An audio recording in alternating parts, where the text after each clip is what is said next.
I don't know if Tim's watching, but this is for Tim. Got your A's, got your B's, got your C's, D. That's the biggest. All right, that's out of the way. Here we are, a Chris G. Mezzadurus episode, back again. Can't remember the last time we did it, but here we are. So today's theme is high energy and raw power. Raw power! And it's going to be a ripper. Going to be high energy and raw power. I need to sneeze, and it's not coming out. So if I just sneeze violently any moment, I'm warning you now. But anyhow, yeah. You guys filing in already, I see. So we'll get going here in a sec. Before we do, want to remind you. It's fucking cold! There you go. In case you forgot. In case you forgot. Good idea, Teddy Tommy. I got my Dark Angel. Oh. My Dark Angel rag.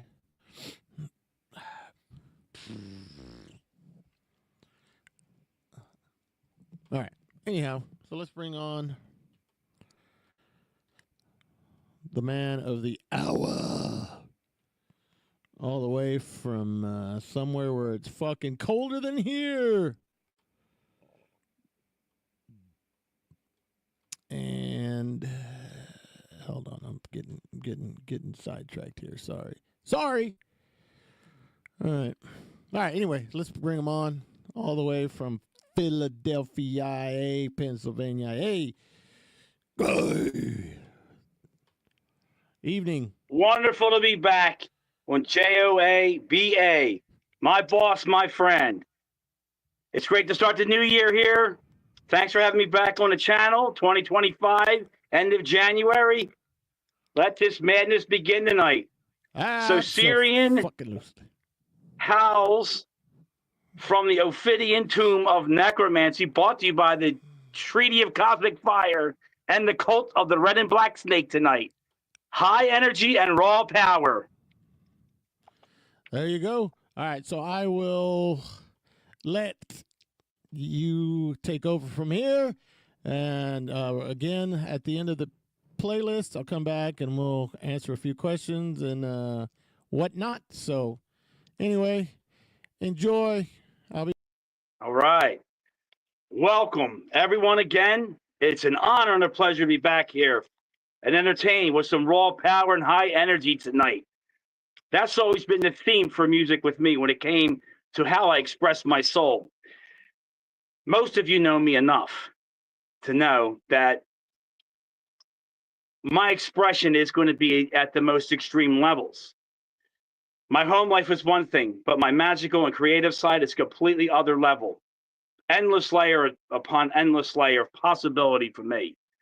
You know, I always see undiscovered territory when it comes to music, its influence, you know, its shocking aggression and impact on life as I know it, how it enriches my soul, empowers my blood and heart to do this music, to celebrate it with like-minded individuals, such as all of you here. And this is a great thing to be able to do and rejoice in our music and celebrate it the way that it should always be.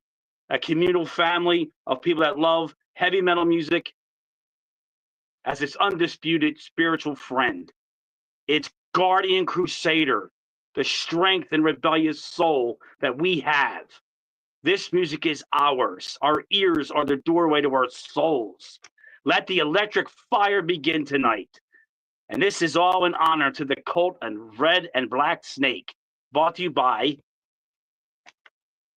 Alice A. Bailey's Treatise of Cosmic Fire, in which she does talk about the electric fire that ignites the soul.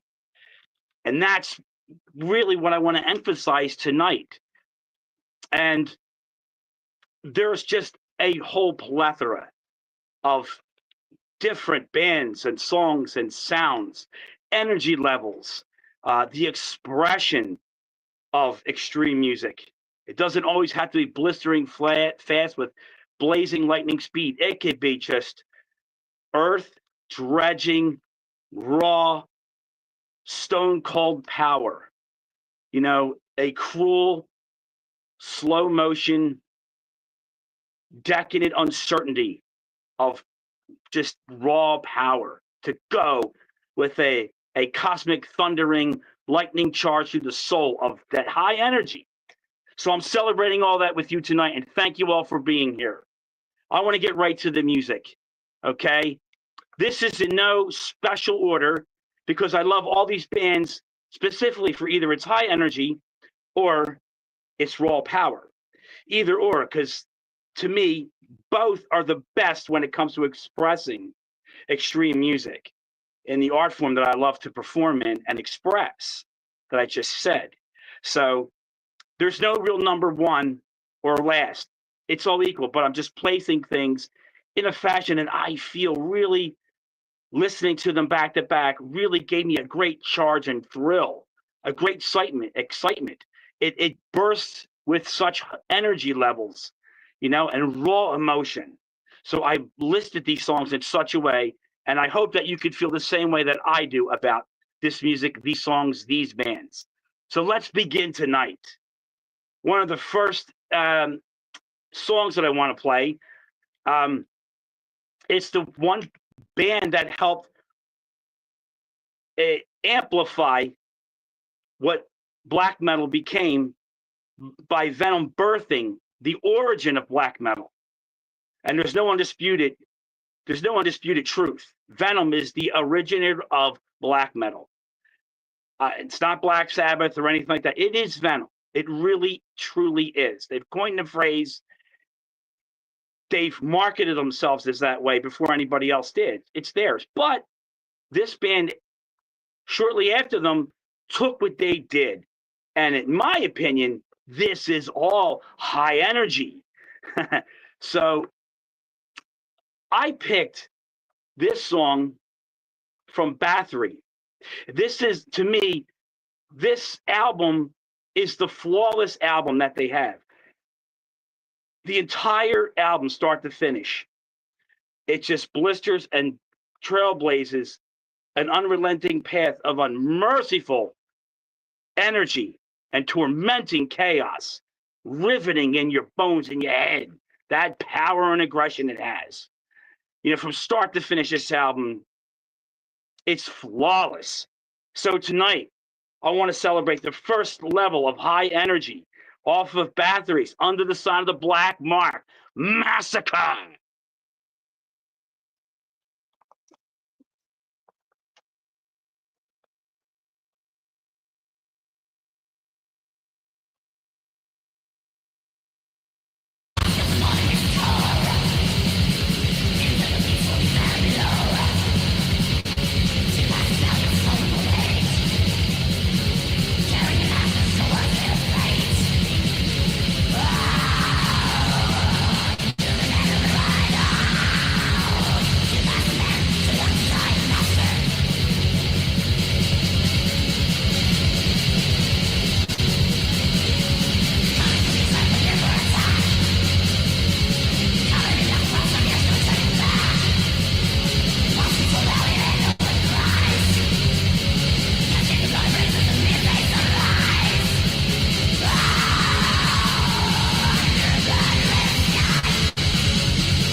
Under the Sign of the Black Mark. For most people I know, really believe that's the best album. I know not everybody agrees on a lot of things, but I've always heard, for the most part, in general, most people enjoy that album the best. I know I do, start to finish. Even Of Doom, the way that song ends the album is just like Massacre. And then you got everything in between. Call from the Grave, you get that raw power that I'm speaking of. Bathory's Under the Sign of Black Mark has the best 50-50 of both raw power and high energy. In my opinion, it does.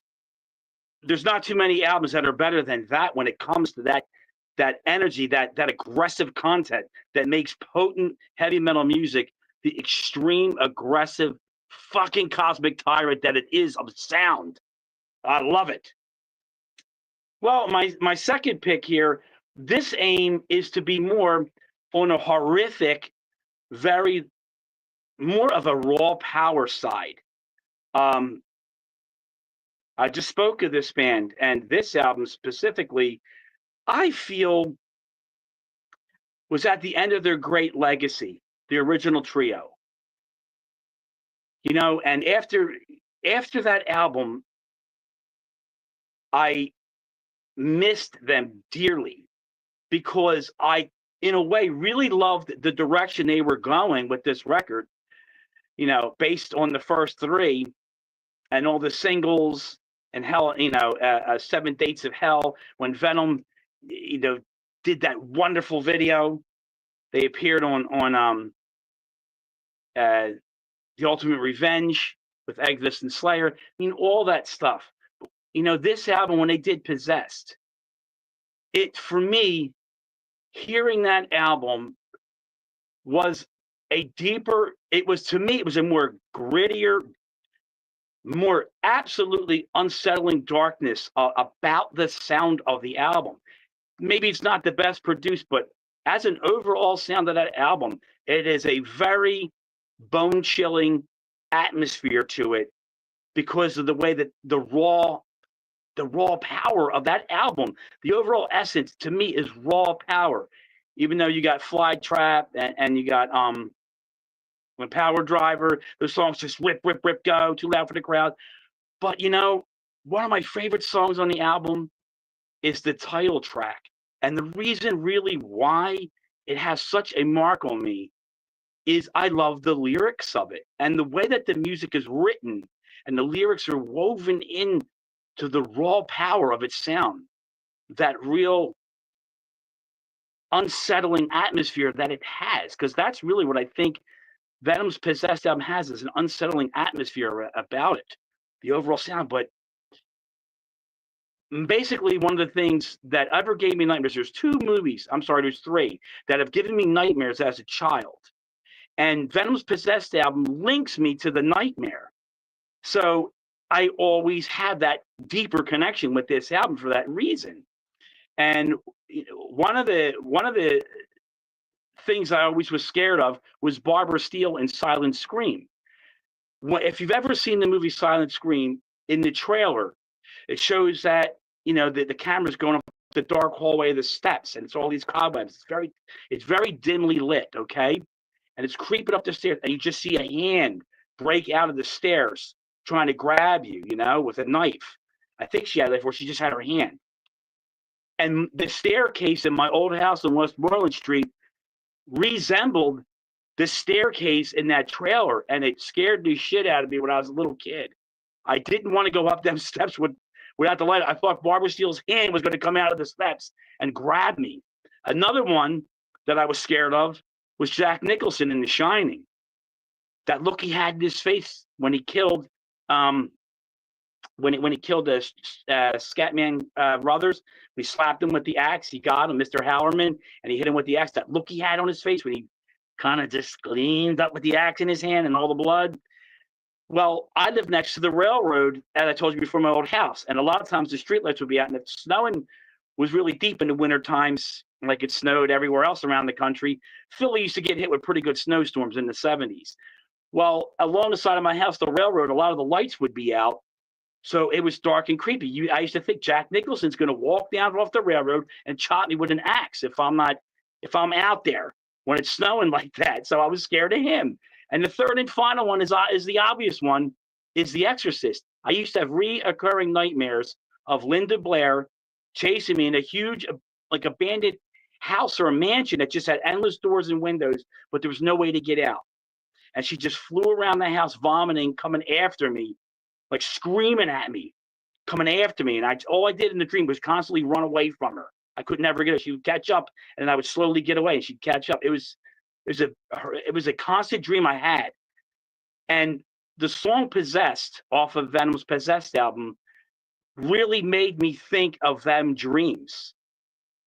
And I'm like, that is so potent of an album. That's so potent of a band and an influence. It goes way past my ears. It's captivating into my heart and soul, and it strikes a terror chord that I witnessed as a child.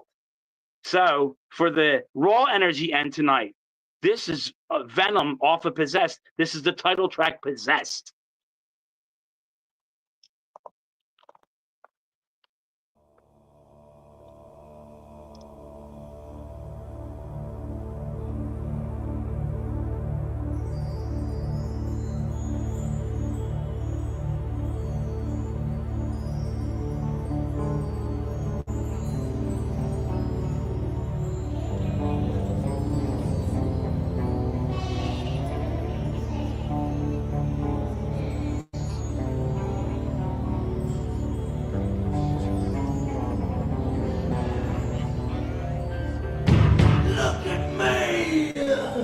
Satan's child, born of evil, thus defiled, brought to life through satanic burn, raised in hell to live on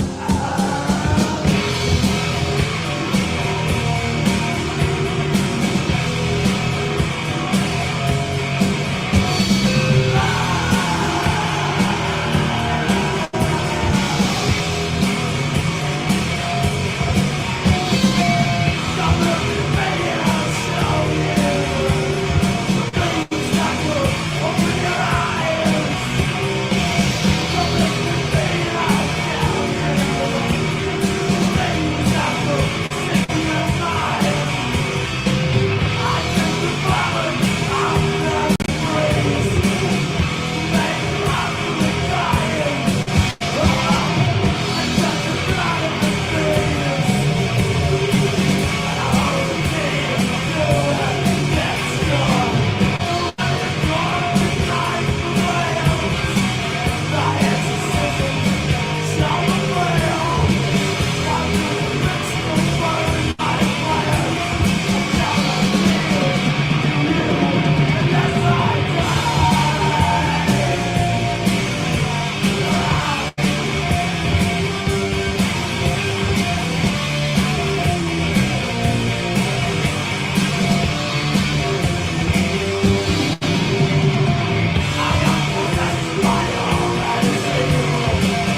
the fact that that album always lets me have that unsettling feeling musically, like the 3 movies I mentioned and the 3 scenarios that I've described to you, I find it a remarkable thing when an album or a band can have that sort of really deep, influential impact on you.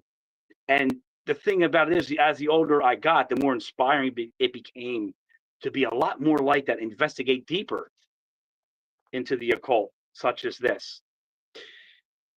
I tell my daughters and I tell kids on my bus these things at times. It's something I learned to do. If something really scares you or you're afraid of it, I tell them, question why you're afraid of it. Start getting answers why you're afraid of it or what makes you scared of it.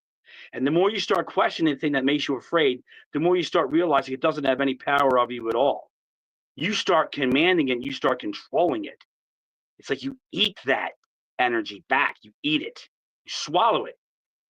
That's the way you take something like that and you make it yours, you make it a positive. So hats off to Possessed album, for Venom making that album. It was wonderful. I always wish they made another one like it. So now I want to go, I skipped a song, so I want to go back to my number. This is going to be the number 2 into the number 3 spot, Francisco. Sorry about that, boss. This album from 1985. Well, I mentioned this before, how this album got me in trouble in Catholic high school. When I did my 1985 episode, I was explaining how when I bought this album into school, my friend Kim Gibson wanted to see it, picked it up and looked at it, and my religion teacher saw it, and I got in big trouble because she knew it was mine. And I was already always in detention for having heavy metal t-shirts under my school shirts, having music magazines and metal magazines and rock magazines, having my denim jacket of my leather that said Destruction and Celtic Frost and Razor, everything like that on my jacket, Corrosion Conformity skull, all those things back in those days. So I was always in constant trouble. So this album, though, not just that little tidbit of personal information, that it makes it a bit special for me because it links me up with my high school friends, and knowing that this album has that effect on everybody, a person that wants nothing to do with metal, but when they saw it, just seeing the album, flipping it back and seeing how all the guys looked on the back of the album cover, it blew them away. They wanted to know more about it. I was like, well, now that is a great impact. That's power, man. That's it. It grabs the attention and it pulls the attitude out. And this album, again, I think is a flawless record. Flawless. Start to finish. I don't think there's a crapper song on it at all. Beautiful and brilliant. So this is Jeff Pizzaro's voice. He sounds like it's like Lemmy with razor blades swallowed. It's awesome. So here I want to tribute to Possessed off the Seven Churches album, Pentagram. Pentagram.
To me, again, Possessed Seven Churches is a flawless album, just like Bathory's Under the Sign of the Black Mark. The things that I always find the most when it comes to high energy or raw power, I've pretty much came to the conclusion that I ultimately believe those bands, those albums from these bands, they're flawless to me, start to finish. That's always how I felt about, these choices tonight. So that whole album, it's just high energy, man. It's a crush, just earth-ripping saw blade, blasting straight through the crust of the earth, man. Wonderful album, Seven Churches. It's going to be timeless. Next, this next pick, I think, is the ultimate grindcore album for me. The term grindcore came into definition for me 88. I was hearing it mostly in 88. Hearing it a bit more from actually Nuclear Death in 87. Their demos, yeah, more so. I was hearing more grind. By the time it was 88, it's becoming more predominant. But this band made their album in 86 under another name, but it didn't get released, I guess, officially on the sub-label from Earache in 89, and that's when I got to hear the album fully. But I said, when I first heard this record from this band, it's, to me, Dave Grave of Repulsion is the greatest drummer in extreme music, in my opinion, because of the way he plays. It's no triggering.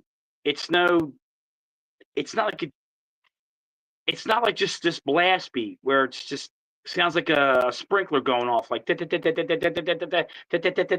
a typewriter, It sounds like a really great, punishing, mechanical monster of just power. Bam, bam, bam, bam, bam, bam, bam. And when he's playing fast, it's still just, it is volcanic on its highest level, start to finish. To me, Repulsion is the absolute pinnacle of a grindcore band. My opinion, nothing surpasses them. That Horrified album, to me, is a flawless album, start to finish. There isn't a sucker one on it. Love him to death. Dave Grave is one of my favorite drummers in this music. I love the way he drums. To me, that is a real powerful drummer. It just speaks for itself, these songs. So this one, number 4, is a dedication to Repulsion off the Horrified album, Stench of Burning Death.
Repulsion, to me, it's menacing. It is absolute menacing maelstrom of brutal aggression and the ultra violence of grind. It is. There's nothing that tops that record for me. I mean, Scott's voice, the bass playing, the sound, the guitars. I mean, there isn't nothing weak about its foundation of aggression, high energy, and raw power. That album has both. To me, Repulsion is brilliant. They are one of my top 10 influences for me doing Bloodstorm and Agoraphobia. Because I love Dave Graves' drumming. I aspire to have that pounding drums backing up my riffing and my voice, my lyrics, what's coming out of my heart and soul with those drums. It just makes me want to create. So, eternal love to Repulsion. An undisputed classic, just like Seven Churches and everything else going on here tonight in my book. So now moving on, number 5 here. This band, to me, is I think is the best when it comes to speed metal. The definition for me of speed metal from the 1980s, there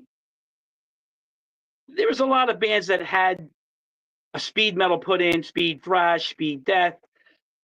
I can remember a lot of bands having this the acronym of speed put into their sound and description. Well, this next band that I'm picking, I think, is the top of that pyramid of speed metal in definition. And a lot of it has to do, it's not just the intensity of the music being played and performed and executed with brilliant lightning speed, power, and energy. It's just such a soul-shattering shriek of electrifying fire that just goes through you, rips through you when you hear those guitars blazing with those drums pounding. And John Cyrus's vocals, to me, he's the best speed metal vocalist in my world. Okay, in my demented, cruel metal world, Agent Steel is the top of speed metal. So now, this dedicating to high energy, I chose Agent Steel, Agents of Steel.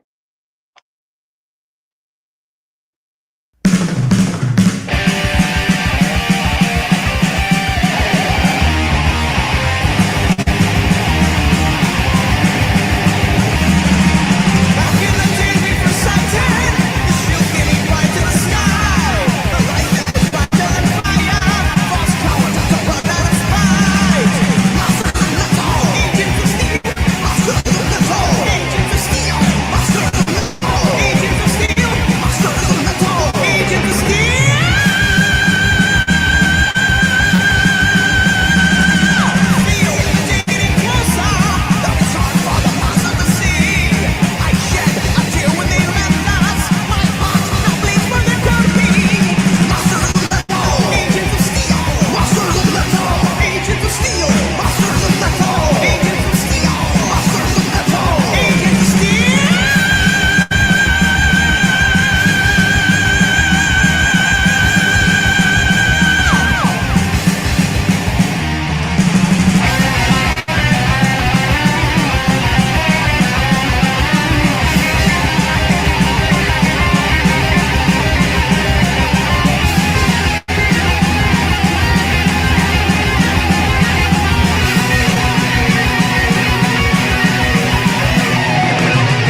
I think Agent Steel is the absolute best definition of 1980s speed metal.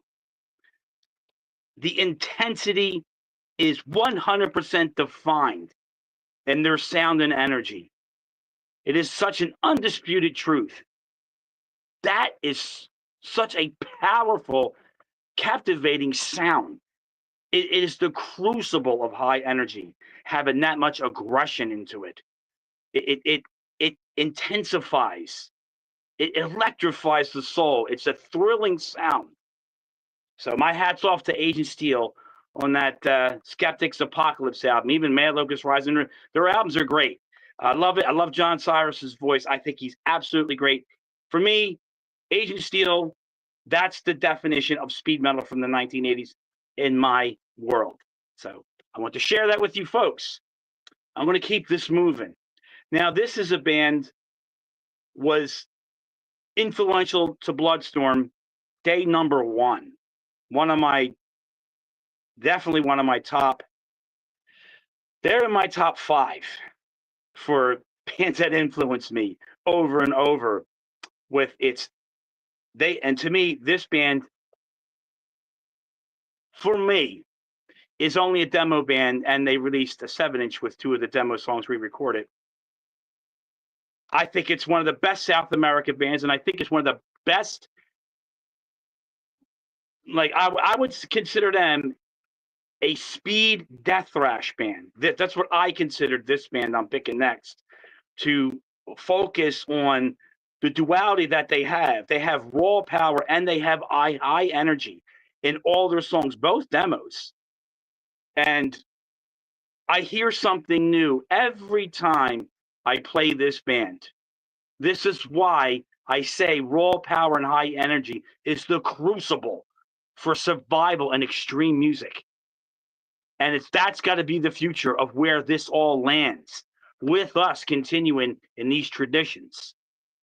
So I picked this band. This is Pentagram out of Chile, the Chilean Pentagram, off of their 1987 demo, one of the best influences for Bloodstorm of raw power and high energy. This song, Fatal Prediction.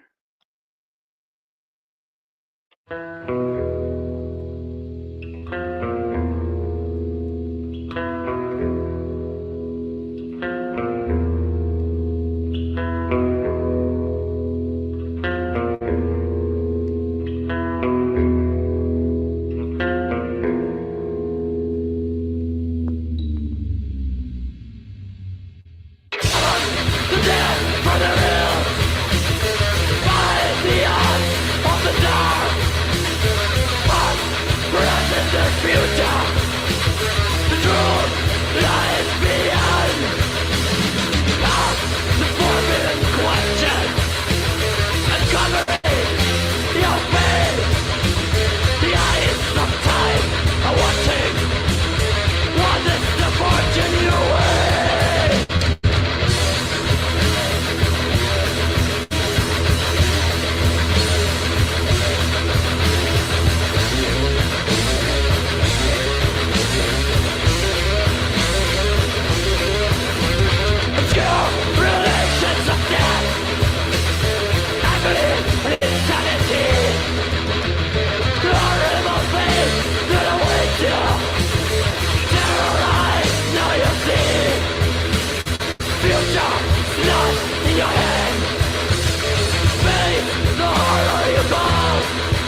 music of that caliber, of such raw, unadulterated, uncorrupted energy and power. It is so profound that a band that made 2 demos, what started in 86 and then coming out in 87, just that mark is impressive. And I credit that to, when you hear all their songs, it's that style.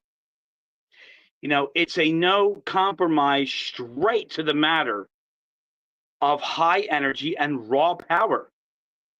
It's the whole principle for me doing this music. Without those 2 attributes, for me, metal would not be what it really is in my heart and soul. It's such the crucible of what makes me energized and enthusiastic about this music, and to be here with everyone to enjoy what we all love. It has such a rich spiritual essence about it, where it's magical to the ear, because that sound, it touches you and it leaves its fingerprint. It leaves its fingerprint on your mind and your heart. For me, it does. I wouldn't be the person I am today, and I probably wouldn't think the way I think if it wasn't for these type of bands. And it's supposed to be all brutal and evil and mean, and yes, it is. That is the brilliance and potency of it, because it is those things. But out of that, you take that, you put it into a nothingness of purity, you get a rich, vibrant, energetic sound.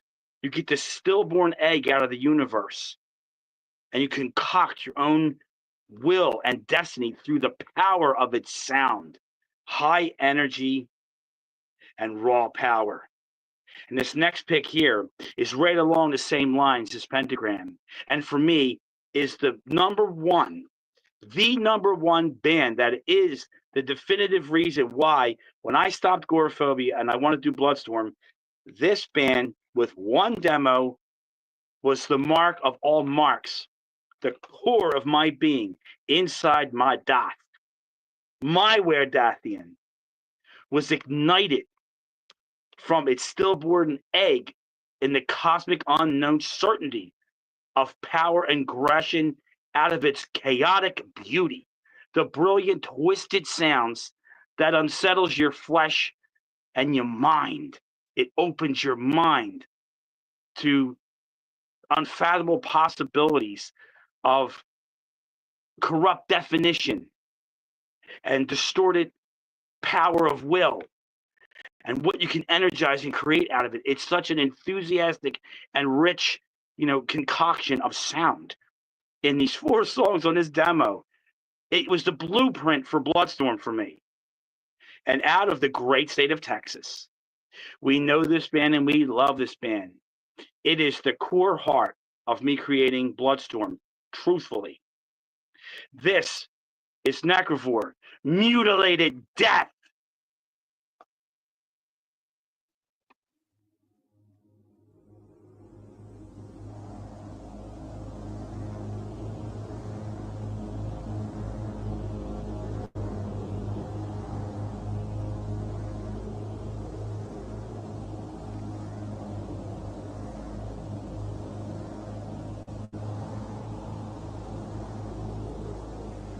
Just so robust.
Necrovore is the chaotic core of primitive energy. That, for me, is both raw power and high energy. It definitely started my new adventure with Bloodstorm, was that demo. And it was influential with Gorephobia, but no, with Bloodstorm, it was 100% profane with me. That had to be flowing through me. And the concoction of its chaos is the brilliant enlightenment of its negative, blissful energy. It formulates such a structured sound of a twisted soul of myself, my own vision of myself. It inspires me to create. And that's what Necrovore does for me. And this next band does the same thing for me as well. I feel about this demo the same way. This is only one demo, 3 songs. But I became very close friends with the drummer, the individual of this band. And spending time with him over the years, a couple times staying at his house, had a lot of discussions, magical discussions about such books and practices as this, about the electric cosmic fire, the solar blissfulness, the primal brilliance of a magical current that runs and echoes through the human nuances of existence, the many levels that we have. Hours on hours, me and Mike Browning used to discuss so many magical things in his home, when I spent time with him in Tampa, Florida, quite a few times. Mike and I seen a lot of things eye to eye when it comes to magic and music, raw power and high energy, where he feels the same as me is it's not so much that how technical you are, it's the intensity level. And at the level and power that you perform in such a way that could turn the most simplistic things into a brilliant cosmic evolution of primal energy. And to me, music is that landscape. And his involvement with Incubus proved that in his drumming. And then going on to form Nocturnus. Mike's a brilliant guy, and he's one of the only people I've ever met in the scene that I take serious when it comes to actual practice in magic. Him and Proscript are the only 2 I ever met that really do things that I do similar. Methods might be a bit different, techniques are, but what we're all aiming for and striving for, it's in the same general parallel direction. And we use song and energy to do that. So this next choice, this is out of Florida, Tampa, Florida. Mike Browning's involvement with Incubus. This song, Engulfed in Unspeakable Horror.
Manifested from the graves and leeches prey on them. Invoking constant primal, the angel of the living dead come on to live with us in hell.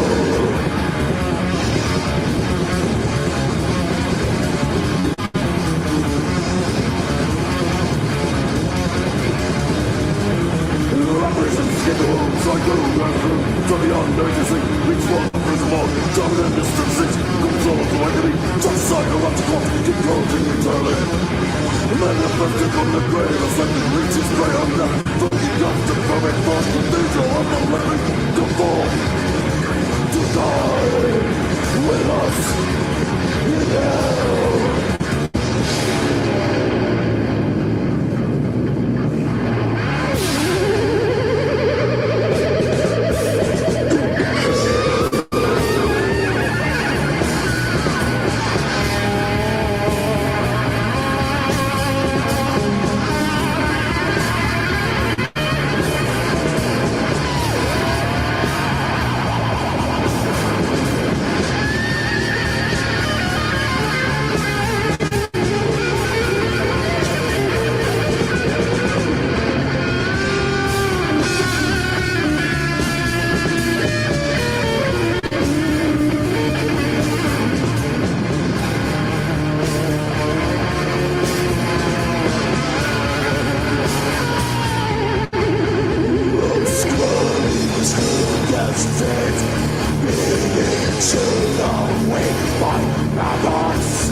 Mike Browning's the real deal. I don't know if anybody's ever in the chat met him or know him or not, but all I could say is, for me, knowing how the guy is, how the man really is, and the sincerity of his playing and his musical conviction he's got, what he sees in sound is really similar to how I see things.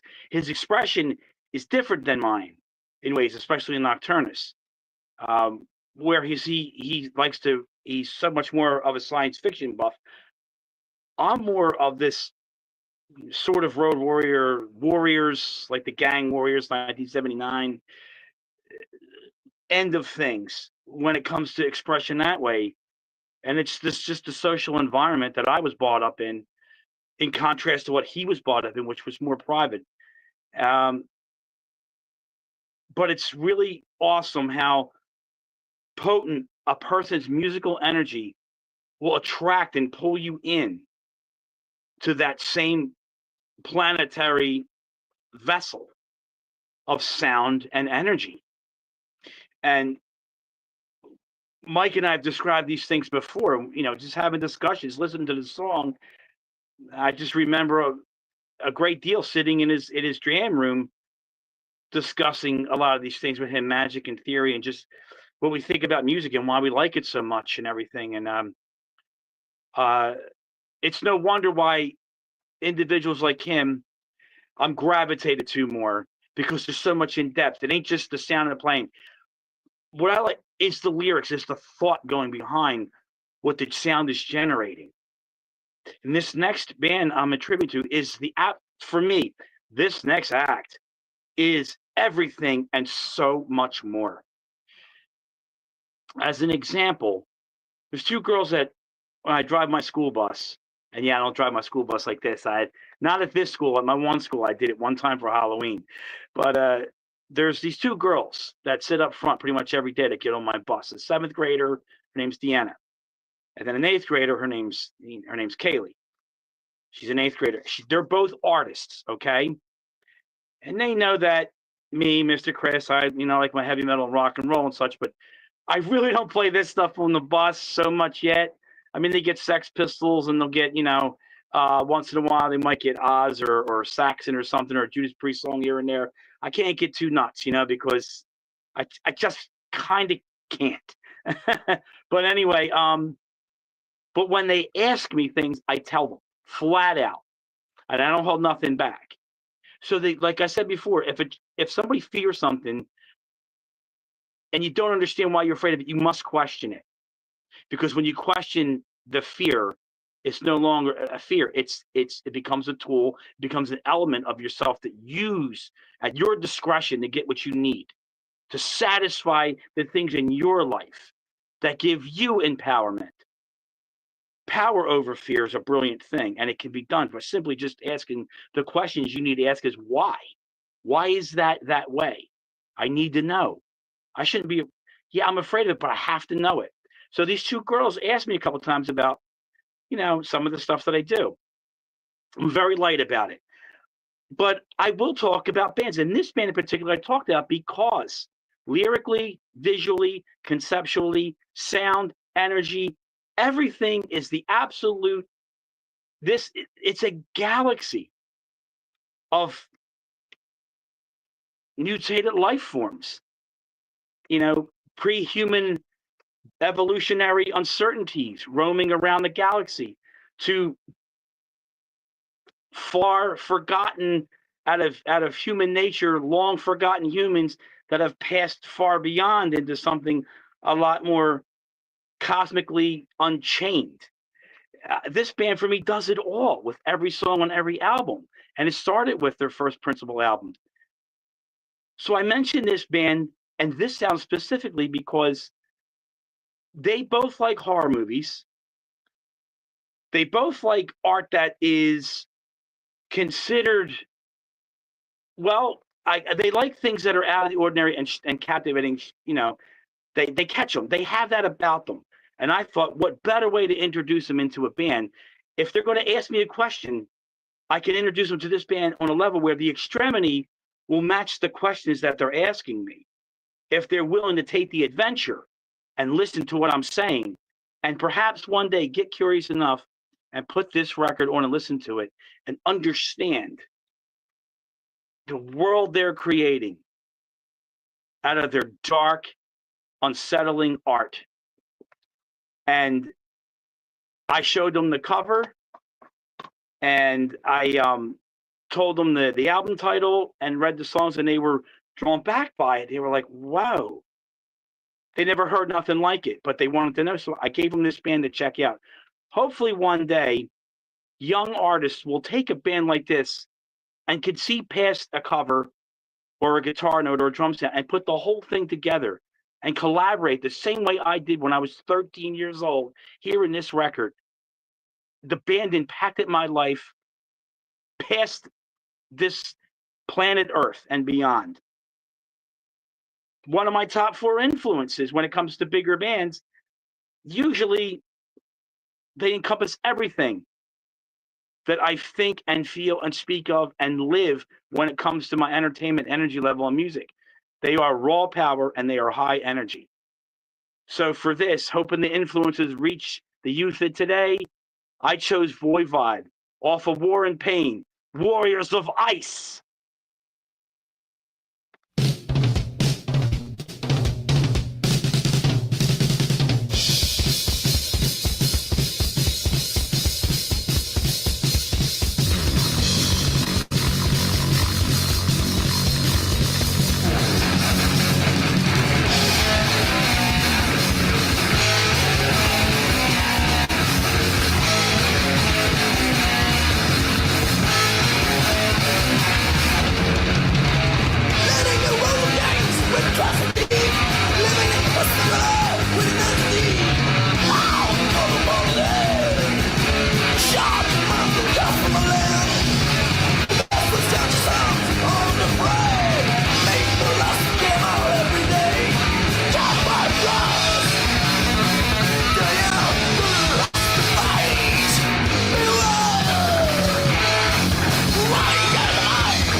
I personally feel that album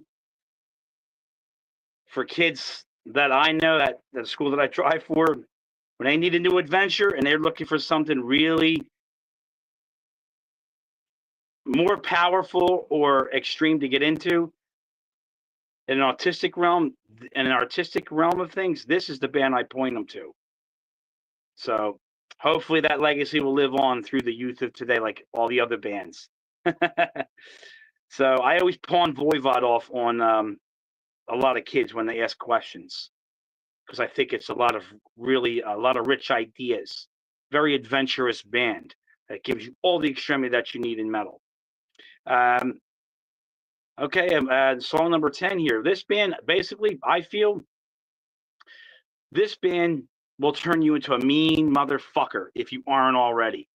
I firmly believe that about this band. It's the most face-breaking album I've ever witnessed the day I heard it in 1988. I would come home from high school and put this son of a bitch on and plug it into my bass amp and turn it up. I love it so much because I love the vocalist. The guitarist is one of my top influences in guitar playing ever in the style of Black Death thrash. Well, for them, this band is, I consider them just like just a speed thrash band. You know, that's just violence, mega ultra unattentive violence. It's a mean motherfucking band. That's the best way I can explain it. They are. The funny thing about it too, this album that I'm choosing, when I toured with Absu in '97, when we did the Vikings and Tyrants tour with Enslaved and Inferno, played like maybe halfway through the tour before they had to leave. Russ Proscriptor introduced the Arnor Inferno guys and Enslaved Pile Driver, and I introduced these guys to this band because I never heard either one for the first time. I introduced them to Razor with this album. And I say it, man, this is a face-breaking, motherfucking mean album, start to finish. This is just high energy. And this is a 2-for-1 shot, Francisco, just to let you know, because it kind of builds into the intensity of what I'm talking about here.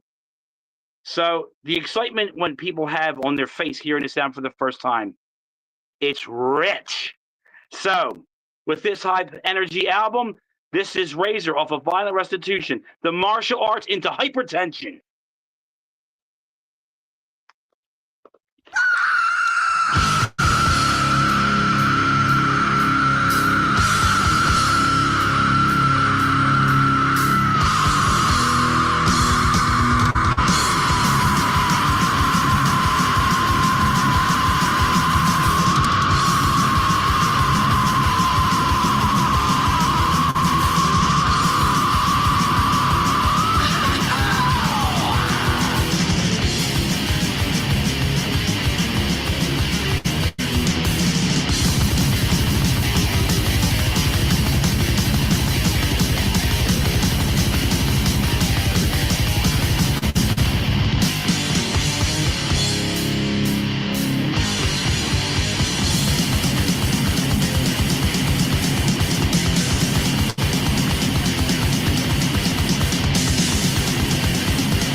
And that is one face-breaking, knuckle-busting, motherfucking mean album.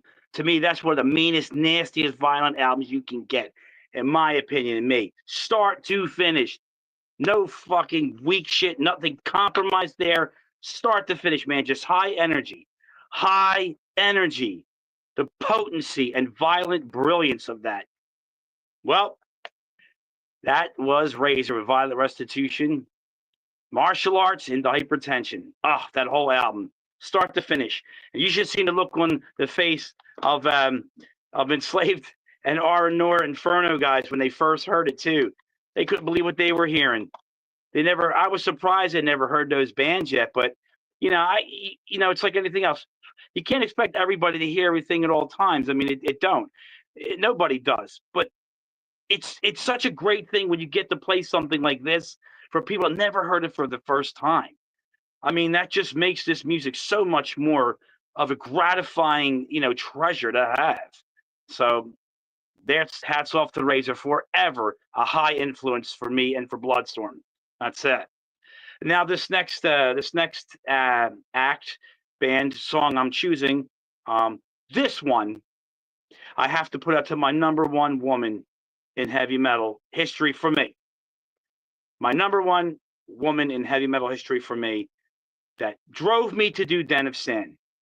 And those of you that know me, you know where I'm getting at this.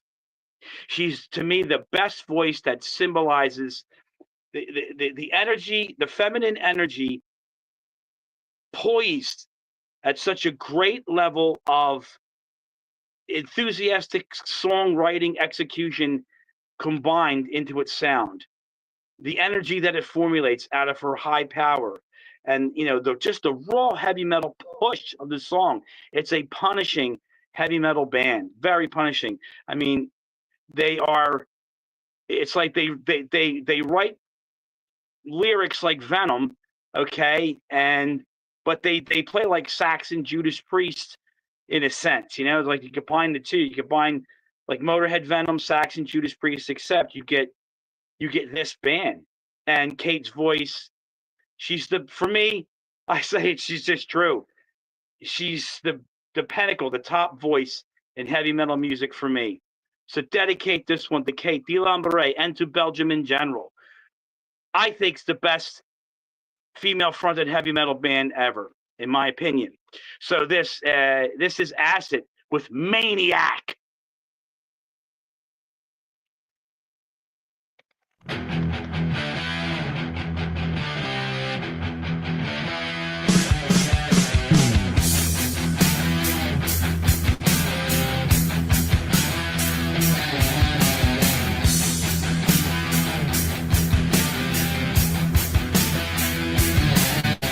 Maniac, the third of a million, whence to get you all that killing. Maniac.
to Kate DeLambre. Hearing her for the first time, when I finally got to hear her, was when Russ Proscriptor was given all 3 acids put on CD in 1995 in Belgium. Scott Willem gave Russ all 3 of the CDs. And you know, it is really that it took that long to finally hear that band, but when I heard them, I never turned back again. I was absolutely charmed. Her voice with that music, it's brilliant. And you know, if you remember, if any of you were watching when I did my top 50 women, you would know what I feel about acid, basically. But I got to say, in modern times, as far as today stands, the standing of today, what I see with women in music, there's a lot of potential. But I think one of the best potentials in music, and I want to dedicate that Acid Song Maniac to one of the women I think is the best representation in modern times here today in America, is out of Texas, and that's Noelia out of Hexea. I think she's the future. To me, she has everything it takes to be a leading force for women fronted in extreme heavy metal music. She's a songwriter. She does the vocals. She plays. She's a real deal. And that's commendable, and I love it. You know, Zeke from Churcheside, and another one that shows a lot of promise as well, too. She's an absolute she's a shredder on guitar. I call her the great cat of our time. And I think Stephanie Mason from November's Grief is still doing great. Picked herself back up again and going. And I guess I'd say also Merciless Savagery out of Houston. I think Lily shows promise. You know, hats off to you ladies, especially you, Noelia. If you're here, that's to you. So salutes to you for keeping this high power and raw energy going in the female department of heavy metal here in America. You represent us well. Thank you. If you're there, thank you. Keep going. You're great. Okay, I'm going to stay here in Belgium for this next band. Belgium offers a real lot, great, rich, early heavy metal music. A lot of early heavy metal bands. Acid's one of them, the most potent one for me, because it's influential for me with Bloodstorm and Dennis Sin's Creation. And there's no one disputing that for me. But another band out of Belgium, I come to find that right around Metallica was, you know, when it was the Dave Mustaine lineup and they were doing all the Life to Leather demo all those days. There was a band in Belgium, Killer. And Killer were on that speed metal, thrash metal cusp already. They were heavy metal, but they had a hook to them. They had more of a little bit of a high energy than I think than some of their other contemporaries in the native areas of Europe at the time. I think they were underrated. I don't think they got the just deserve that they should have. And I think they were skipped by many people. Killer is an absolutely brilliant, raw power and high energy heavy metal band. And I would put them in some of the earlier stages of thrash metal music. I would have to put Killer in there as an influence in the early stages of thrash metal out of Europe. I would. So I chose for Killer, a great representation of their high energy, the effectiveness of their sound, and that power, that thrashing power that they bring to your ears. I mean, the song title, it says it all, my fellow tyrants. And I hope you enjoy this one. So this is Killer off of Shockwaves. This is the song Shockwaves.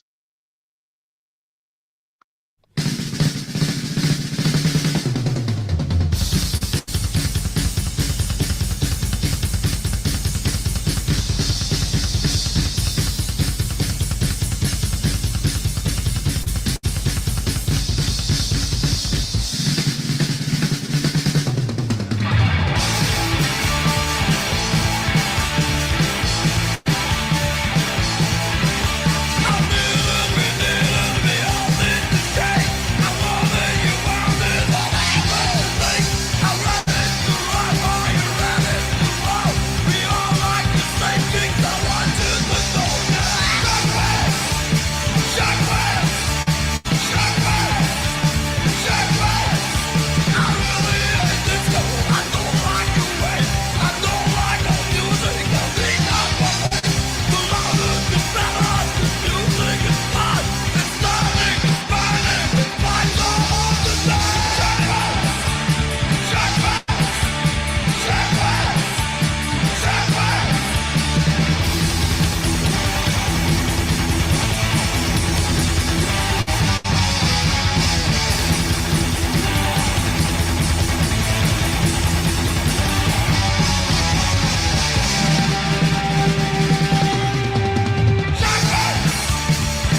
Yeah, Shockwaves. Hope you people enjoyed that album. If you haven't heard it, Killer is a great band. I recommend all their albums. Start with Ready for Hell, their first album. Then, of course, Wall of Sound, and then move on to Shockwaves. You won't be disappointed, I don't think. If you like that song, ladies and gentlemen, the earlier hours are a lot more just raw-powered heavy metal, but it's great songwriting, brilliant playing at its best in its primitive early 80s stages of heavy metal development in Europe. I think Killer's a critical band for that sound and energy. So there you go. Number 13 here. This next band is going to be no surprise to most people when it comes to raw power. Yes, it has energy, high energy, but for me, this band specifically has always been raw power. To me, it is the darkest, brutal elements of Motorhead mixed with the most dredging, volcanic, nasty vulgarness of Venom put into one, hemisphere of just this volcanic energy. A firestorm of raw power and aggression this band brings. Three-piece band. I mean, when I heard this EP for the first time, it is life-changing. And I've heard so many people, and if I remember right, even Carl has stated this as being a great influence on him too, which most people, I think, in our age frame, this EP really shook the foundations of the hunger of wanting raw power.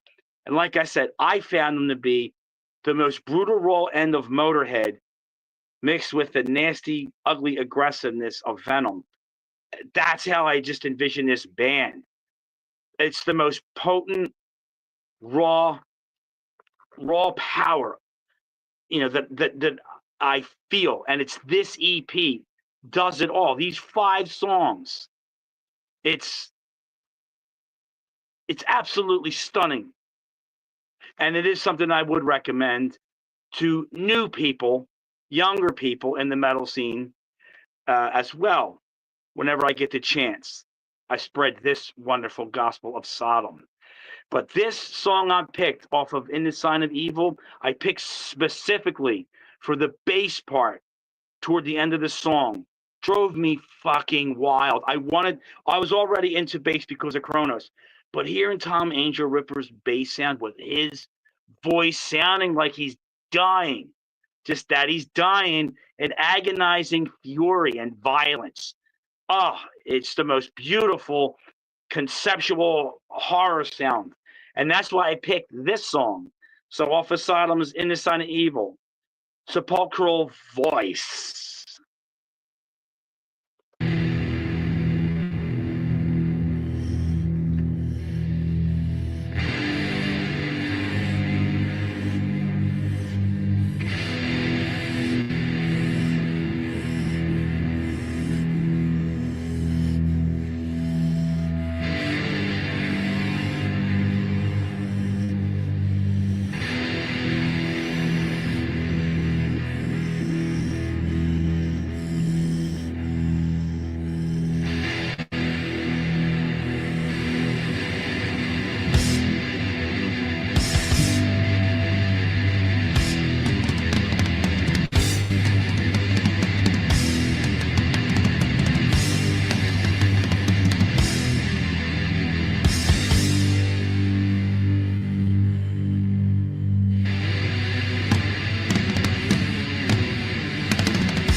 I love that song.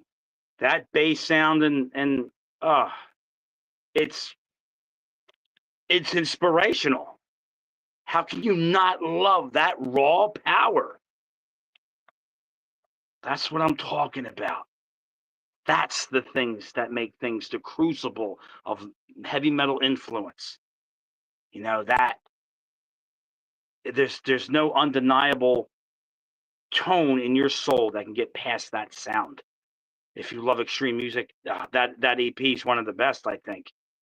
So there you go for raw power. Keeping on the raw power theme, this next band I chose here is no stranger to being slow, raw, powerful, deep thinking, philosophically influenced, and downfall of humanity, inspirational concepts, the uncertainty of mortality, the fate of being misplaced in a world where you're not wanted. All these wonderful concepts of being devoid and just negated from the human realm of existence. This band captures the lyrical content of that deep, dark emotion, that obscurity felt in all forms of its ugly, miserable sadness and somberism.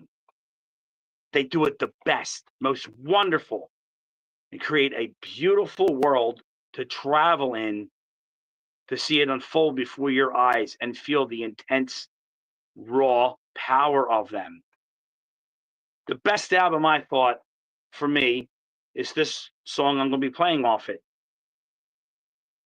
They really are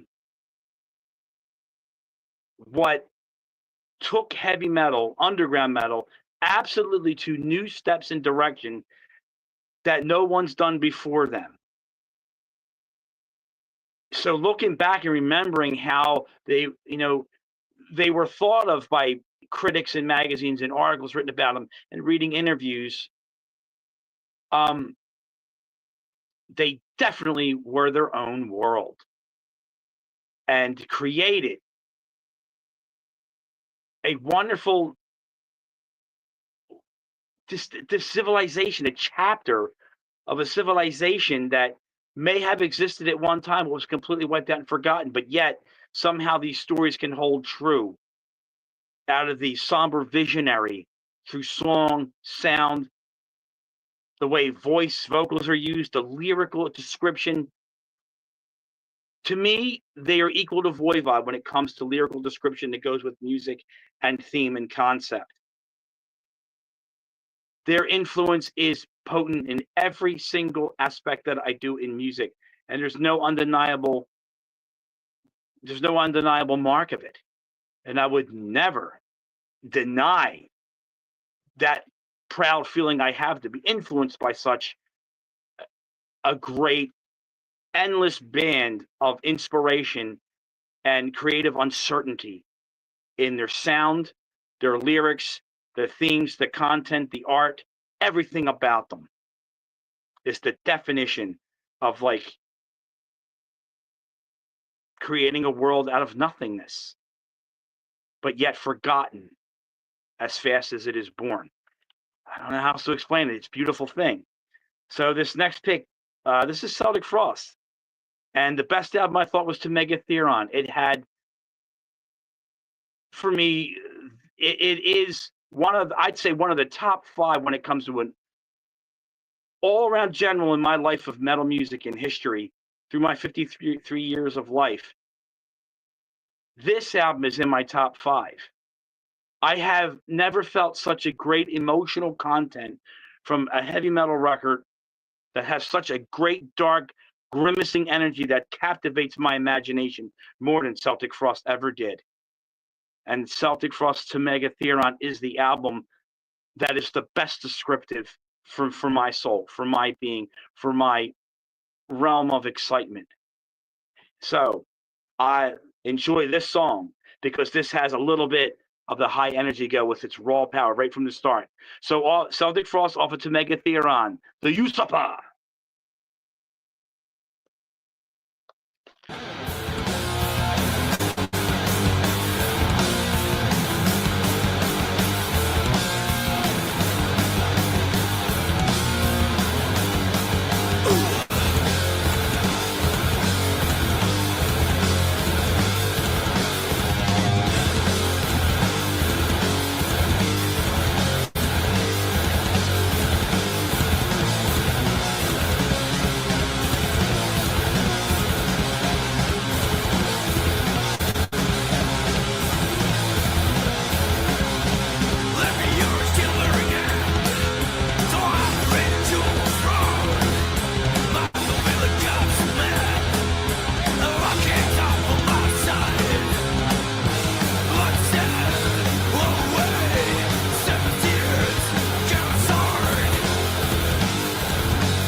to me, Celtic Frost is this endless novel that can keep going on and on of a history that's never happened, of a future that's never seen yet, of a society that's never been witnessed, of a power and energy that's never been felt on a human level before, and so massively descriptive in it. Yet it seems so tangible to touch what they're talking about, and the emotional content of the music is like the law of manifestation of electrified energy. It's a cosmic fire, the power of sound, the creative thought that goes into the element that makes the sound vibrant and alive with its fury. And Celtic Frost do that for me. They create masterpieces in music. To Make a Theorem is a masterpiece of an album for me in my life. A never-ending influence. Always something to be inspired off of that. Definitive in raw energy. A law of attraction, they are. Ladies and gentlemen, this is the last track for the night. And I want to thank you all very much for returning and joining me here tonight. And I hope you've enjoyed the raw power and high energy that I laid out before you tonight.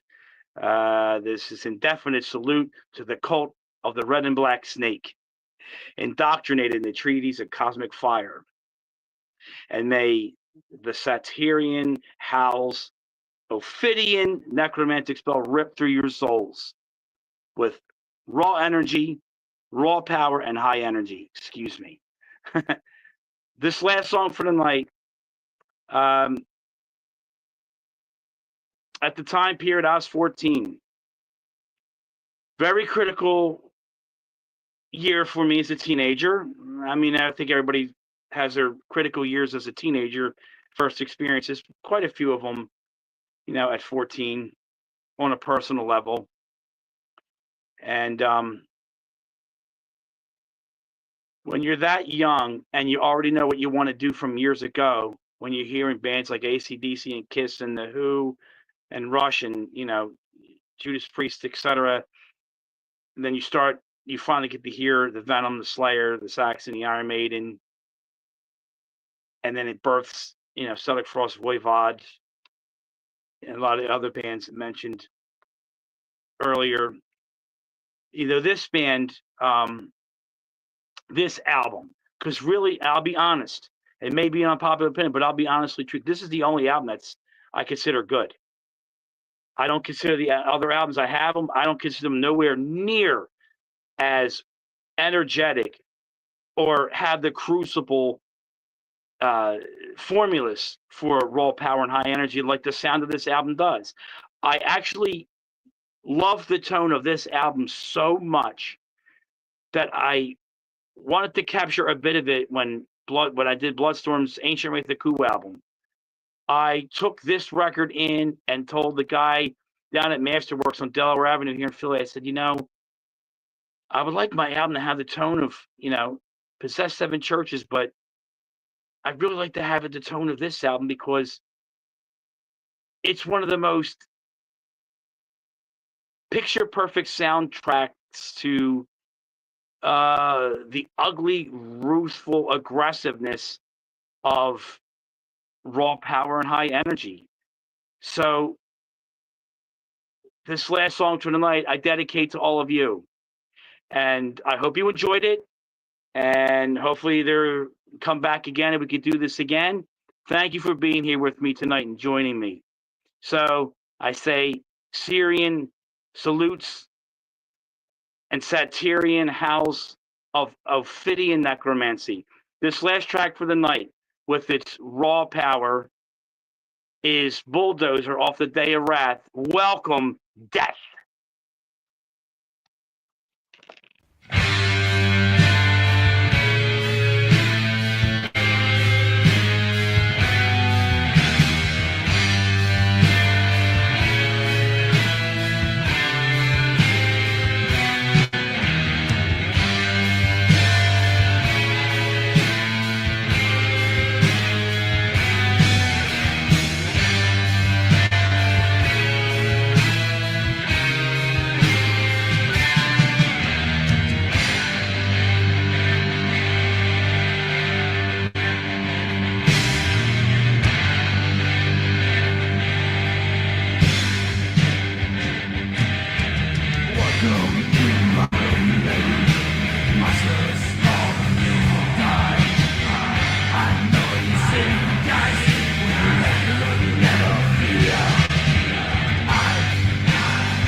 Thank you, everybody. I hope you enjoyed yourselves. Thanks for being here tonight with me.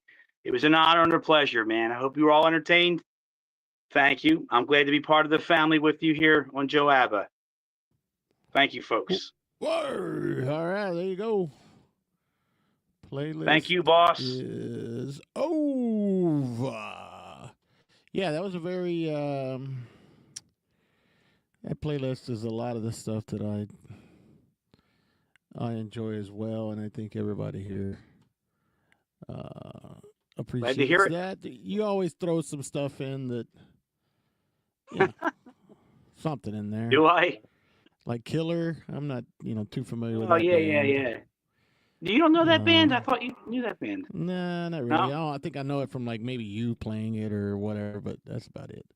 I did That's play him really on one of the all other ones- 80s. Yeah, yeah. I All think the other 82. ones I know, but just that one was. Yeah, good band. was I think new to me. I always think they were a pretty critical thrash band for Europe in the early 80s. Like, I thought they were a good development for thrash metal, that band. Yeah, that was a good band. Kind It of was a good song. overlooked, Yeah, I enjoyed the song. It's just I wasn't too familiar with them. So. Oh, okay. Cool. But yeah, it's good to hear something you never heard. Something old Great. that's new. Old but new. We're not talking about artillery, Fraser. Weren't you going to sleep? So anyway, got time for, I don't know, maybe another 20 Sure. minutes or so. If you guys Sure. got any questions, to ask them in the chat now. Before you start asking, or while you're thinking of questions, if you're thinking of any, just to remind those in Houston, this Sunday is the heavy metal market comes back, and the guest is Vincent Crowley, so he'll be in Houston at that. Fraser will be there, and a lot of other people selling stuff. So there you go. All right, well, here's a question. What's the red and black snake thing? I don't know what he's talking about. It's part of an occult practice that has to do with hoodoo magic and like mysteries of the lycanthrope. A lot of it has to do with a lot of it hoodoo, voodoo. If you're into like Michael Matero's Gnostics Workshop book, it's a very intricate magical working. A lot of it's mathematical. It's kind of one of the things I learned to come up with the Mezzadurus moniker that I have. It's you use numbers to define certain letters, and certain letters make up a new name, a formulated name. One, a number of raw power, one of your intelligence, one of your spirit. That's how I do it. And one of the methods is to call the red and black snake, and it's partly attributed to the Ophidians too. And most of what I'm doing for this work for a new record is a lot of attributed to that work. I'm really influenced by that work. It's very primitive. It's so I would say actually for me, from my experience, some of the practices in the Occult and Black and Red Snake are mentally physical. It's definitely, for me, it was a draining episode to do, but it influenced me enough to keep me constantly coming back to it, which is the current of it. It constantly pulls you back. And it's dedicated to the Ophidians, the reptilians, the Satyrian line of magic, and some of it I incorporate my own planetary magic that has my birth date. So I don't want to say everything because I don't want to let everything of my formula out, but the Cult of the Red and Black Snake is a basis in kind of theme of what I'm going for with this new album I'm doing. So a lot of times when I make new music and new albums and new songs, a lot of it comes from the occult influence of what I do, because I'm a father, I'm a school bus driver. I got my responsibilities. I'm always going to have that side of me, but that side of me is, I don't do things of that nature so much now because I don't have the conditions right. So a lot of times I take those things and turn them into mantra. That's what I started doing more of, and I turn them into song. And one of the pathways was the Black and Red Snake out of Michael Matero's Voodoo Gnostics workbook. I don't know. Maybe I'm over explaining it, but I guess you have to be into it to know a little bit of what I'm talking about. Yeah, there you go. There you go, T-Bone. I'll show you the book. This is the book you get. You see this? That's the book. This talks a lot about it, but it's a big book. You have to spend a lot of time going through and reading. You have to have patience with it because it's not like a picture book. It's like tight. It's like this. The whole book is like this. You have to read it and read it. It's intricate. That's why I say it's mentally physical thing to do. But it's when you do things like that, the rewards for me are endless. And it's the same kind of thing I see in magic that I see in music, especially like the bands and the songs playing tonight. It gives me the same feeling. It's two different expressions, but it yet is the same thing. It's the same direction that I'm going for. And when I played tonight, it's influenced me to do things in that way. Hopefully that explains things, I guess. Yeah. I think T-Bone got somewhat of a understanding, or maybe got full understanding. I don't know. Let me see. Else. All right, so I don't sacrifice lyrics. I think it's very important because it's representing your music. So, Right. So, obviously, we just had this past Saturday. We had the show. The JOABA show. And it went well enough that I think we could probably plan a second one. And I was looking at December 6th. That's a Saturday. And the reason I chose that, because January here is usually rainy. And sometimes it freezes. And in Texas, whenever it rains and freezes, they shut the whole fucking state down. And now you get snow. Yeah, exactly. Usually, December's usually not as cold. So I was thinking. Yeah, I've been down there in December. Early December, December 6th could be a good day to do it. It's still far enough away from the holidays or whatever that, right? People could make a trek or a trip. And I did bring it up, and I know you sort of mentioned it as well. But obviously, one of my goals is to have a live Bloodstorm performance. And I know you say you talked to Jim. You obviously, I have. I know you're into practicing in the same room and all that stuff, which I totally get, because that's the way it should be. But it is something that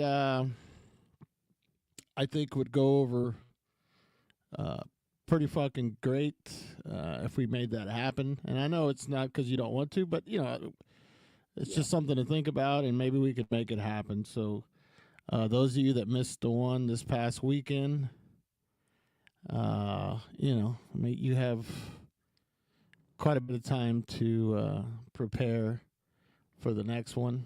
And I think Bloodstorm would be a fantastic reason to get your ass down to Houston, Texas. I absolutely do want to, and that's the place I would want to go again. It's been a very long time for me. Last time I played out was 10 years ago. That's how long it's been, since before Eva was born. Right when Eva was, right around when Eva was born. It's the last time I played out. Yeah, it's been a while. Yeah, I think I was. It's tough up here. There's really nobody. The problem, if it wasn't for Jim, I don't know what the hell I would be doing. Right. But he did say to me, we talked about it, and he's told me before, he's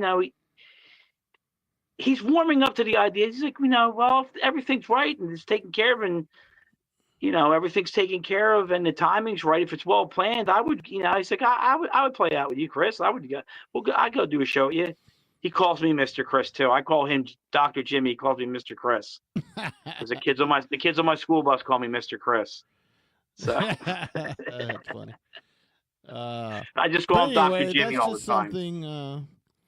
Something that you guys, if you guys want to, make that happen. You guys know how we made it happen for the last one. So obviously, we need a bunch of support.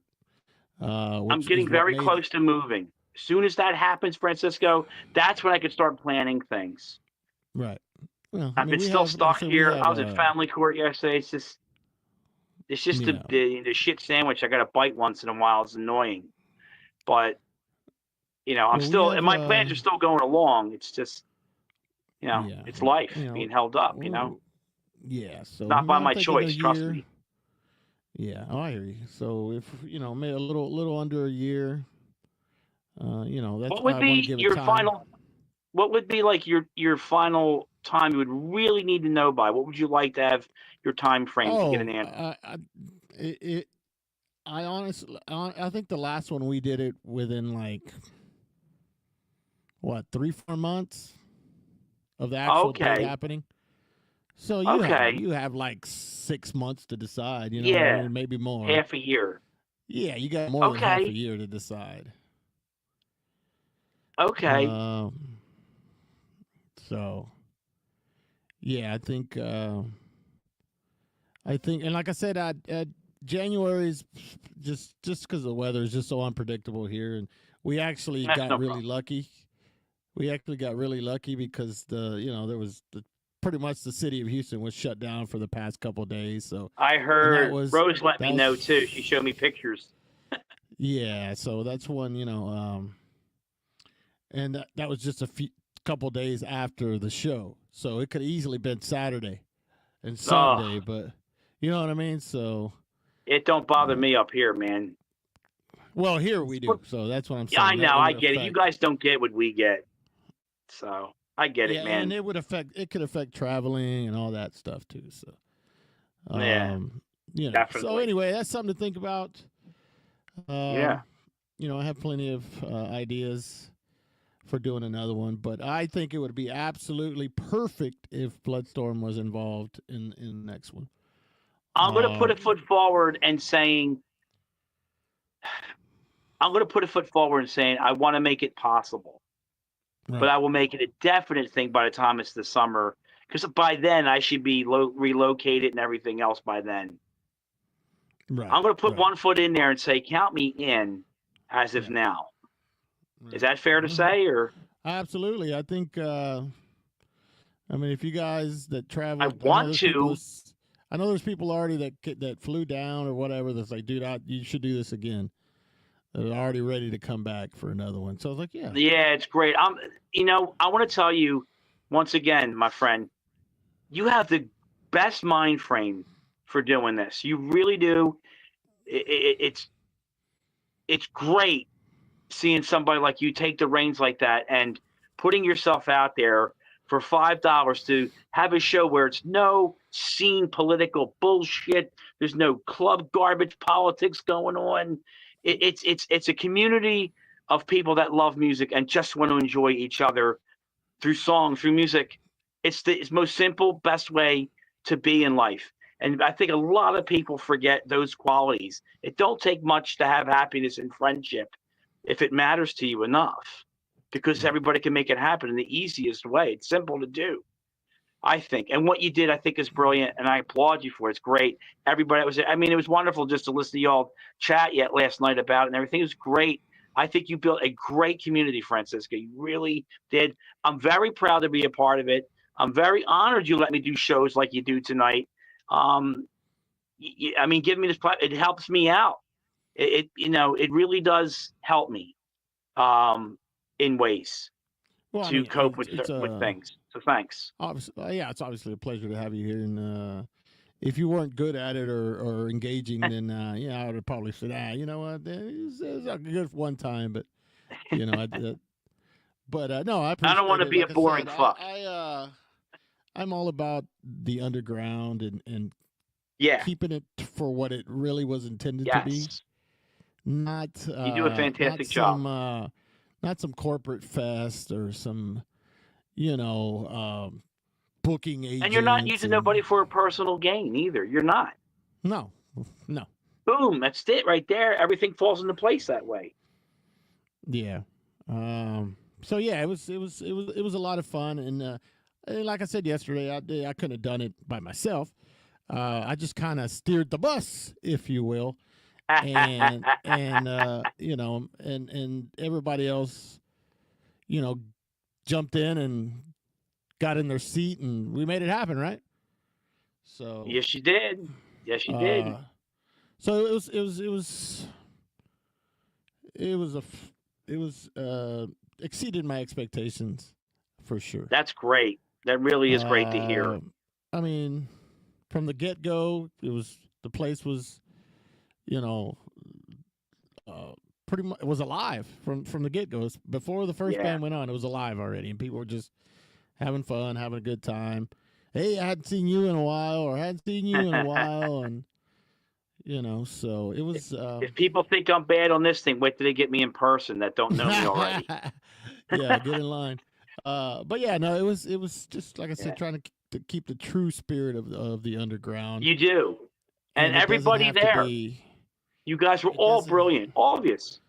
You shouldn't have to. Whenever I see and I know it costs to get people here, but it shouldn't have to cost $200 to see a band or whatever. You know what I mean? I don't get it either, Francisco. I don't get that price tag. It's greed. That's all it is. Just greed. People bringing money into the underground is just exactly what was totally against. And there's too many of them. There's too many of them too. I mean, and we suffer for it. The point of the underground to me was an alternative to the mainstream rock star bullshit. And and people bring bringing that into the underground is you're not in it for what it was intended to be. At least not to me. Right. And I always like what You know. Lemmy said. You know, you're into it for the rebellious nature of it. You know, that's the Yeah. thing that makes it work. Right. I'm like, shit, that's it right there, man. That sentence. I was like, shit, Yeah. words to live by. Yeah, so it's just, I need a $5 plane ticket. The only thing I need, buddy, is a meal and a bed. Oh, we got you. You got some. So so the guys in Burt Bacharach, they came down, flew him down, got him here, got him a place to stay, fed him pretty much all weekend, and gave him a good show, and they were fucking just like, dude, I don't want to leave. I want to play again and play this same show again, like this weekend or whatever. So, but anyway, and yeah, just something for you guys in the chat. We'll be doing some stuff again, obviously this year with the raffles and all that to help out and whatnot. But that will be coming sometime soon. We'll think of other things to do to help, fund it. It was basically, us selling stuff and things like that. Metal vacations from reality. That's a good way to put it, Carl. Just I want to try to see if Cheryl would want to try to come over. Cheryl and Marco from Barbarian Raft, which is brew. I'm gonna ask her about that. There you go. See if she can come. Are you friends with her on Facebook? I don't think so. Cheryl? No. Okay. I don't think so. Maybe. My artwork finally got done for the record. That's done now. Dude, that was fantastic, by the way. I saw it. Thank you. I was like, yes. Whoa, I don't know if whoever follows Chris on Facebook or is friends with him, he shared the artwork, and it's actually really good. Alex Shadrin is his name, Russian man. Alex great artist. Yeah, it's great. The artwork is great. Yeah, so I thank you very much. That'd be cool. That's a good visual for obviously an album and whatever else you may use it for. It encompasses the whole kind of concept of the record and the songs. The whole art piece. Yeah, I read that on your, and that's cool. Yeah, I think artwork. A lot of times artwork is like, all right, what does this have to do with what the album is about? And it's just some random stuff. Right. So it's always cool whenever you can. If you read lyrics and it's like, oh, okay, I get this. This kind of makes sense. Yes. This artwork makes sense and things like that. Yes. So that's how I look at it too. And that's that just adds to the overall experience. Yeah, I mean, how many times can you see to an album? Yes, that's why I love Voivod and Celtic Frost so much. They bring the visual that adds with the lyrics, the sound of the voice, the overall theme and the tone of a whole album. I'm like, man, that's such a brilliant artful skill. They're masterpieces at doing that stuff. Right. Yeah. I agree. It shapes your world through that. I'm like, man, I find it's very, like I said about Voivod. I'll tell these two girls on my bus. I pointed to Voivod to them because they were asking me some stuff, and I would mention Voivod a lot to kids because of the visual that goes with the concept and the way that the lyrics are very descriptive, and it's like horror sci-fi in a sense. It's not so much a cult. And it's easier for some of the for the group of kids that I drive for and all, that band's an easier one to use to get them interested. It kind of fits their demographic. So I try to push all arts, trying to pass the torch onto the next generation. Hope something sticks. If they ask, they do. Once in a while, I'll get one to ask. Yeah. Well, that's cool. And that's it. Yeah, no, but I did get the kids to sing. They got to sing "Psycho Killer" from Talking Heads. I got them singing that every time it comes on now. So they'll sing that, the fa fa fa fa fa fa fa fa fa, and run run run run. They'll sing it. So I get them doing that. I get them doing "Cherry Bomb." What's the other one? Yeah, they do that. Do You Want to Touch Me, Joan Jett? If that comes on, they'll do the yeah. That's funny. So Yeah. I don't know. It's fun. It's fun. That is something I would tune in to watch like every single day, like their reaction of, or times like that when they're chanting fun. along and things like that. I'd be all into that. Yeah, you don't see it out in the regular world, but I get to see it on a bus. It's nice. Right. Yeah. Because they're there, and I don't know. It's just that just be something that's. I think I'd be like. As exciting as playing this music is for me and sharing it with everybody, I love getting the reaction from, young people too, that they get to hear this, to a point. I mean, I'm not playing them like Necrovore and Incubus and all that stuff yet, or Possessed, but like, when they don't know what Van Halen is. They have no idea. The first Van Halen, they don't know it. They don't know Led Zeppelin. They don't know the Police. They don't know the Who. They don't know any of this stuff. They don't know it. They don't know the Cars, any of that. They don't know that stuff. Right. And you know how it is when we're in the same age. You get that hook going, and if you hear it a couple times, it adds into other things, and it's like, oh yeah, I remember. And then it starts making you think about other songs you may have heard.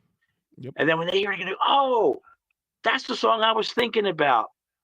There's kind of a nice joy seeing that.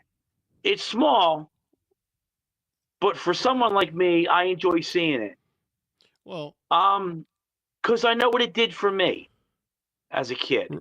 Right, and that and I find it exciting. Those kids are never gonna forget that. You're giving them memories, for a lifetime. It's like, well, yeah, you remember, some friends Mr. like Chris 30 with years the leather down jacket. The line. Remember Mr. Chris? Yep. Our bus driver. Mm-hmm. Remember that? Yeah. So that's cool. That's it's a nice thing. It is. It's cool. It's appreciated. But like I said, it's just something that it's kind of living your life a little bit again through their eyes and ears. Right. When you see that, so it's nice. I consider it a free gift. Yeah, so. I mean, I guess we're all gonna take a trip up to Philly, and we're gonna fill up that bus, and we're just gonna be playing some tunes, and you're gonna be that'd be great. You're gonna give us some stories while you're driving the bus, like fucking what was it on? I don't know if you ever watched Seinfeld, but Kramer has his bus tours that he does, and so that funny. That's kind of I don't know. I think it might be a really good idea. I'm getting a lot of trouble the way laws are now. Oh my God! I know, but I mean, like, if you had like some kind of bus and you did some tours, yes, and it's basically like what you're doing here now, except on the bus, and they're kids. Just listening. No, with adults. Like people could pay. People could pay. It's like, all right, let's go on. I'll take them through Kensington. Yeah, well, yeah. Make sure. And that's an eye opener. Seeing some of that shit. I got to tell you, man. 9 degrees outside. Don't stop the hookers at 6 a.m. out there. Yeah, well, they are out there. They put on 2 fucking thongs. It's so cold. No, they don't. Not all of them. Not all of them. They'll be out there jackass nude. The corner of fucking Indiana and Allegheny Avenue. Jackass nude. 6 a.m. Like 9 degrees outside. Showing you their pancake tits and shit. It's just like, nah. No, thank you, man. I think that'd be fucking cool. It's like, all right, let's go on Chris's fucking metal reality tour bus thing or whatever. Could be fun. Talk about your life. That'd be fucking great. Yeah, I guess there's always something to tell. Of course, you always have something to say. Every song has a story. That's the way I look at things. I do. I look at everything through song. I do constantly. Yeah. So many times I'll wake up in the morning. I got Motorhead going. Then here comes the 3 Degrees. I gotta listen to my Black Charlie's Angels. I love them, so I have to hear them. And then I get into my you know, the rock phase and everything. I just let the thing roll, do house chores. I'm sure I'm not telling anybody anything they don't do already. You know, you work, you do things. You got the music going on in the background. I don't have sports going on. I got radio playing. I got YouTube playing. You know, Yeah. keeps you moving. I don't know. Keeps me interested. It's what's happening. You know, it's kind of what's happening around me. Is the synchronicity of it. I don't know. Yeah. I find a lot of camaraderie out in everything that we do. So it's wonderful platform, and I appreciate every time you allow me to do this. It's a fun thing, and I'd be more than happy to do them again and again and again at your discretion, though. Right. Yeah. Before I forget, I came across this video today on YouTube. If you're a fan of the first Def Leppard album, there's a video that just popped up, them live on their first U.S. tour, 1980. It looks and sounds fucking great. On their U.S. tour, never seen it before in my life. If you're into that, go check it out. They start off with Rock Brigade, and it's their first U.S. tour. I forgot who they were touring with, but just look up. I think it's somewhere in California. Look up Def Leppard Tour 80 something. They literally just uploaded like 3 days ago. I was like, whoa. I gotta get to go watching that. So go look for that if you're into the first. I didn't watch it all. I'm assuming it's 80. I'm assuming it's just the first album songs. So yeah, if you're into the On Through the Night, you should go check that fucking thing out, because I was like, holy shit, what is this? And it looks cool. It looks good. It sounds good. So go check that shit out. Yeah, I'll probably. I see an awful lot of new things popping up, by the way, like remastered videos for like the band Helix, that Canadian band I played. Yeah. There's they have the uncensored version of Gimme Good Lovin', and they're just topless women through the whole video. They have that up now. Yeah, they have that. That was never up before. Yeah, but they have that. So I know what you're talking about. There's all kinds of new things I see popping up. I'm like, what? I was like, whoa, what's this stuff? Like some of the old Led Zeppelin footage, it's been revamped and stuff. Looks great. Yeah, a lot even of the Ronettes. There's some things from the Ronettes I saw. I was like, oh shit. There's Ronnie Spector. I like watching that shit, old stuff that's been like restored, like Beatles and Temptations and things like that. It's cool. Same. If you check out the first Def Leppard album is fucking heavy metal rock and roll, dude. It's fucking great. Yeah. It's not fucking pour some sugar on me or anything like that. It's fucking riffs, I know that stuff's terrible. It's got riffs. So it's like a whole different band, when you think about it. Totally. They really are. Totally. A lot of bands did that though, didn't they? They became all different. Yeah. By the time the glam thing got popular, and Yeah. So, but the most terrible. It's good stuff. Yeah. So if you're into that, I would highly recommend you looking that up on YouTube. It's you should check it out. Very cool. All right. Well, one more recording session and we're done our album. Fuck yes. For the record, one more recording. All I gotta do is leads and vocals on this thing, and all done. Great. So great. Hopefully that's out. I don't know. It'll be up to Cheryl. So hopefully it'll be up to her. And thanks for plugging it once in a while. I appreciate that, by the way. So Cursedness came out in 2023, right? 22. 22? Damn, it's been that long already? Yeah, 2 years. Well, it was towards the end of the year, wasn't it? Yeah, well, it was... like official release? It was spring. It was still spring. School was still in session. I remember that. Oh, shit. Because I had the Atlantean War Dragon. Huh? 3 years already? Yeah, it was 2022 because it was the it was like, I want to say it was like April of 2022. I think it was April or May when I got them all from Cheryl.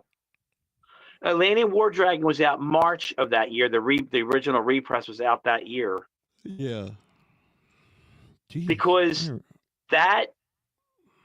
No, wait a minute. You know what? You might be right. No, it was 2022. It was 2022, definitely. I'm gonna look it up. Yeah, but definitely, because then That's when you had me on for an interview. Right. It was right around the time that album got released. Yep. Let me see. Yeah. I think I put it on.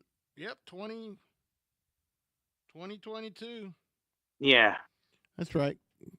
Wow. Yeah, remember because you had me on for an interview. Album. Yeah, I uploaded the album on the channel and I put on there 2022. That's right. Yes. You're right, sir. Yeah, I'll still get like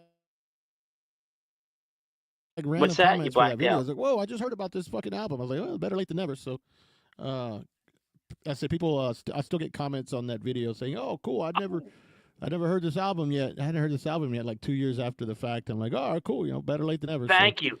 And by the way, Francisco, I just wanted to let you know this. I did it with the when I did the Where Dathian video for YouTube.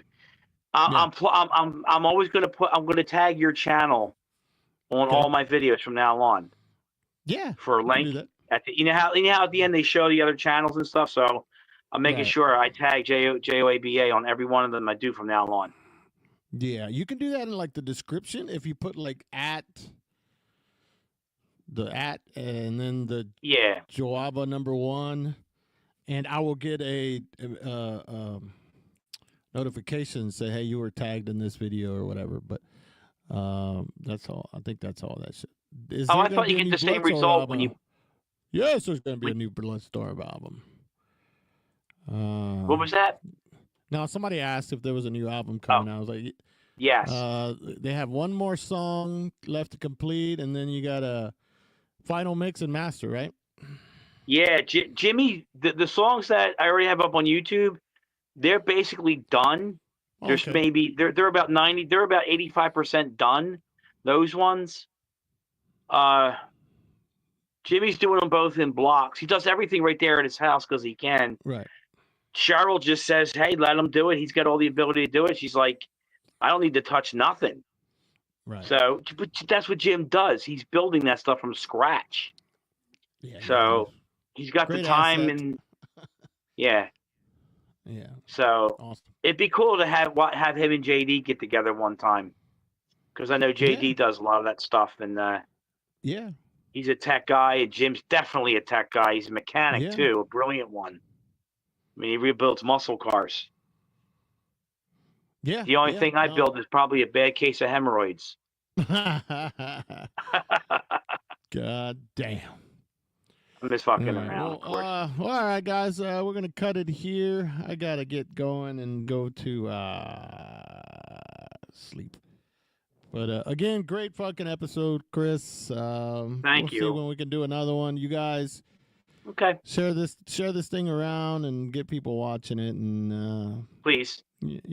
Go play those new Bloodstorm tracks that are on the Bloodstorm YouTube channel. Share those around as much as you possibly can. If you like it, share it. If you don't like it, well, you obviously don't have to share it. But if you like it, share the fucking thing. It doesn't take but a couple of clicks to share a video. It's all it takes. Maybe three. Depending on what platform, but 3 clicks. How long it takes 3 clicks? Let's see. 1, 2, 3. There you go. Bloodstorm video just shared somewhere. So anyway, do that. Thanks for everything. Do that. So anyway, I appreciate all of you. Thank you. Yes. Stay in touch. All right, so let's get on that. Thank you, Francisco. Always. Thank you. Of course. It's a pleasure, everybody. All right. Later, everybody. Let me see. Where's the video? Where's the video, man? All right, here it is. Later.